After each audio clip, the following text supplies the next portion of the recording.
அனைவருக்கும் வணக்கம். 8ஆம் வகுப்பு கணக்கு இயல் 6 புள்ளியியல் பாடத்தலைப்பில் பயிற்சி 6.1 8வது கணக்கிற்கான விடையினை இந்த வீடியோவில் பார்க்கலாம். Welcome to Mani math board. கணக்கு எண் 8 குமரனின் மாத குடும்ப செலவு கீழே கொடுக்கப்பட்டுள்ளது. அதற்கு பொருத்தமான வட்ட விளக்கப்படம் வரைக. விவரங்களும் செலவுகளை சதவீதத்தில் கொடுத்துருக்காங்க. 100க்கு 50 அப்படின்னு அர்த்தம். உணவுக்காக 50% செலவுகளை செய்கிறார். கல்விக்காக 20% செலவுகளும், வாடகைக்காக 15% செலவுகளும், போக்குவரத்துக்காக 5% செலவுகளும், இதர செலவுகளுக்காக 10% செலவிடுகிறார். மொத்தமாக கூட்டினீங்கன்னா 100% கண்டிப்பாக வரும். ஏதாவது ஒரு சதவீதத்துக்கான மதிப்பு கண்டிப்பாக கொடுத்துருப்பாங்க. மேலும் முதல் கேள்வி பாருங்கள். குமரன் வாடகைக்காக ரூபாய் 6000 செலவு செய்தால் அவர் கல்விக்கு செய்யும் செலவை காண்க. வாடகைக்காக 15% என்பது 6000 அப்படின்னா கல்விக்கு 20% எவ்வளோ அப்படின்னு கண்டுபிடிக்கணும். குமரனின் மொத்த மாத வருமானம் எவ்வளவு? மாத வருமானம் அப்படிங்கிறது மொத்தம், அதாவது 100%. வாடகைக்கு 15% கொடுத்துருக்காங்களா? 15% 6000னா 100% எவ்வளோ? அதுதான் மொத்த மாத வருமானம். மூன்றாவது கேள்வி, கல்வியை விட உணவுக்கு எவ்வளவு அதிகமாக செலவிடுகிறார்? கல்விக்கு 20%, உணவுக்கு 50%. இப்போ 30% அதிகமாக செலவிடுறார். நம்ம சதவீதத்தில் சொல்லக்கூடாது, பணத்தில் சொல்லணும். இப்போ எவ்வளவு செலவு அப்படிங்கிறத கண்டுபிடிக்கலாம். வட்ட விளக்கப்படம் வரையணும் அப்படின்னாவே ஒவ்வொரு கூறின் மைய கோண அளவு கண்டுபிடிக்கணும். கூறின் மதிப்புகள் கொடுத்துருந்தாங்கன்னா ஒவ்வொரு கூறின் மதிப்பையும் மொத்த மதிப்பால் டிவைட் பண்ணிவிட்டு இன்ட்டு 360 டிகிரி அப்படின்னு கண்டுபிடிக்கணும். இங்கே சதவீதத்தில் கொடுத்துருக்காங்க. இப்போ மற்றொரு ஃபார்முலா, கூறின் சதவீத மதிப்பு டிவைடட் பை 100 இன்ட்டு 360 டிகிரி. வட்ட விளக்கப்படம் வரைகிறதுக்கு முதல்ல வட்டம் வரைஞ்சிக்கலாம். அதற்கு ஒரு டைட்டில் கொடுக்கணும். குமரனின் மாத குடும்ப செலவு. ஃபார்முலா இதுதான். சதவீதம் கொடுக்கப்பட்டிருக்கும்போது கூறின் மைய கோண அளவு சமம் கூறின் சதவீத மதிப்பு டிவைடட் பை 100 இன்ட்டு 360 டிகிரி. ஒவ்வொரு கூறினையும் எடுத்து எழுதிக்கலாம். முதல்ல உணவு, அடுத்தது கல்வி, அடுத்தது வாடகை, நெக்ஸ்ட் போக்குவரத்து, அடுத்தது இதர செலவுகள், கடைசியாக மொத்தம். எல்லா மைய கோண அளவுகளின் கூடுதல் மொத்தத்தில் 360 டிகிரி வந்துடணும். இப்போ உணவுக்கான மைய கோண அளவு கண்டுபிடிக்கலாம். சதவீதம் 50. 50% 100க்கு 50 அப்படின்னு எழுத முடியும். அதுதான் ஃபார்முலா. 100க்கு 50னா 360 டிகிரிக்கு எவ்வளோ? இந்த ஜீரோக்கு இந்த ஜீரோ கேன்சல் பண்ணிடலாம். இதுக்கு கேன்சல் பண்ணிடலாம். 5 பெருக்கல் 36 சமம் 5 30, மீதி 3, 15 3 18, 180 டிகிரி. மிகச்சரியாக சரி பாதி, இந்த வட்டத்தின் பாதி கோண அளவை குறிக்கின்றது தான் இந்த 180 டிகிரி. கல்விக்காக 20% தொகை செலவு பண்ணுறாங்க.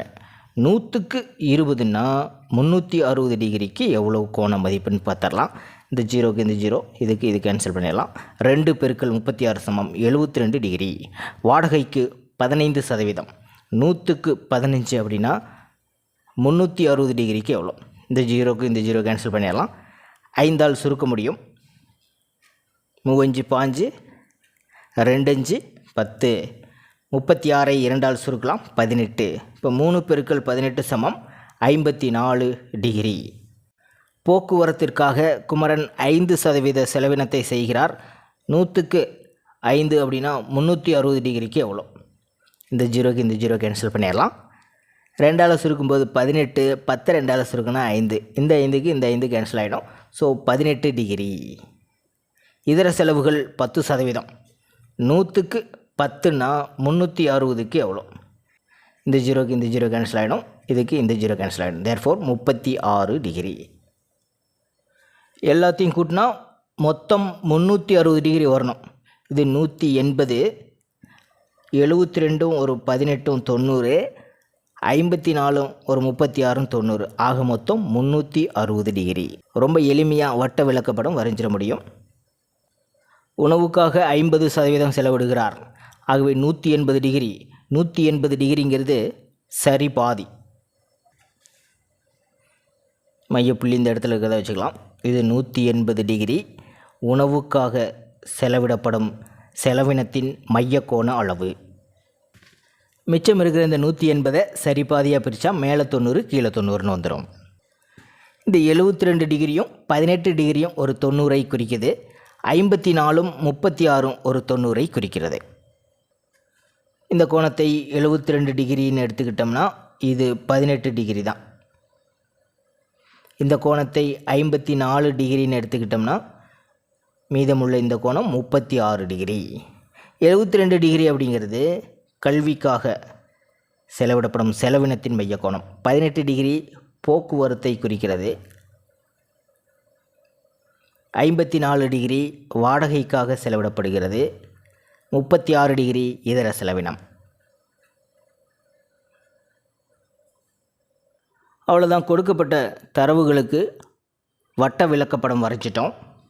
மேலும் 3 வினாக்கள் கேட்கப்பட்டிருக்கு. இந்த 3 வினாக்களின் விடைகளை பார்த்துடலாம். முதல் கேள்விக்கான ஆன்சர் கண்டுபிடிச்சிடலாம்.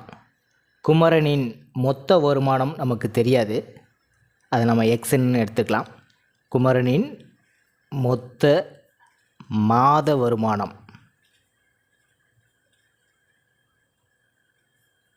எக்ஸ் என்க. குமரனின் வாடகைக்காக 6000 ரூபாயை செலவு செய்கிறார். வாடகைக்கு 15%, அதாவது மொத்த மாத வருமானத்தின் 15% என்பது 6000 ரூபாய் கணக்கில் கொடுத்துட்டாங்க. இப்போ மொத்த வருமானம் இதிலிருந்து நம்ம கண்டுபிடிக்க முடியும். எக்ஸை மட்டும் சமக்குறிக்கு ஒரு புறமாக வச்சுக்கலாம். 15 பெருக்கல் இருக்குது, சமக்குறிக்கு ஆப்போசிட் வரும்போது வகுத்தல் ஆயிரும். 100 வகுத்தல் இருக்குது, ஆப்போசிட் போகும்போது பெருக்கல் ஆகிடும். 4 15 60. 400 பெருக்கல் 100 சமம் 40,000. குமரனின் மாத வருமானம் ரூபாய் 40,000. அவர் கல்விக்கு செய்யும் செலவு கண்டுபிடிக்கணும். கல்விக்கு அவர் 20% செலவினத்தை செய்கிறார். இப்போ 40,000ல் 40,000 என்பது அவருடைய மாத வருமானம். அதில் 20% எவ்வளோன்னு கண்டுபிடிக்கணும். அவ்வளோதான். இந்த 2 ஜீரோக்கு இந்த 2 ஜீரோ கேன்சல். 4 2 8, 8க்கு அப்புறம் 3 ஜீரோ போட்டுக்கணும். 8000 ரூபாய் செலவு செய்கிறார். குமரன் வாடகைக்காக ரூபாய் 6000 செலவு செய்தால் அவர் கல்விக்கு செய்யும் செலவினம் ரூபாய் 8000. இரண்டாவது கேள்வி, குமரனின் மொத்த மாத வருமானம் எவ்வளவு? மொத்த மாத வருமானம் கண்டுபிடிச்சா தான் மற்றது எல்லாமே கண்டுபிடிக்க முடியும். மொத்த மாத வருமானம் ரூபாய் 40,000. இரண்டாவது கேள்விக்கான ஆன்சர் எடுத்து எழுதிட்டோம். அடுத்தது மூன்றாவது கேள்வியை பார்க்கலாம். கல்வியை விட உணவுக்கு எவ்வளவு அதிகமாக செலவு செய்கிறார்? கல்விக்கு 20%, உணவுக்கு 50%. எவ்வளோ அதிகம்னா 30% அதிகம். 30%ங்கிறது எவ்வளோ அப்படின்றத கண்டுபிடிக்கணும். கல்வியை விட உணவுக்கு எவ்வளோ அதிகமாக செலவு பண்ணுறாருன்னு பார்க்கணும். பெரிய எண்ணிலிருந்து தான் சிறிய எண்ணை கழிக்கணும். ஸோ 50%லேருந்து 20% மைனஸ் பண்ணால் 30%. அவருடைய மொத்த மாத வருமானம் 40,000. இப்போ 40,000ல் 30% எவ்வளோ அப்படின்றத கண்டுபிடிக்கணும். இந்த 2 ஜீரோக்கு இந்த 2 ஜீரோ கேன்சல் ஆகிடும். 4 3 12.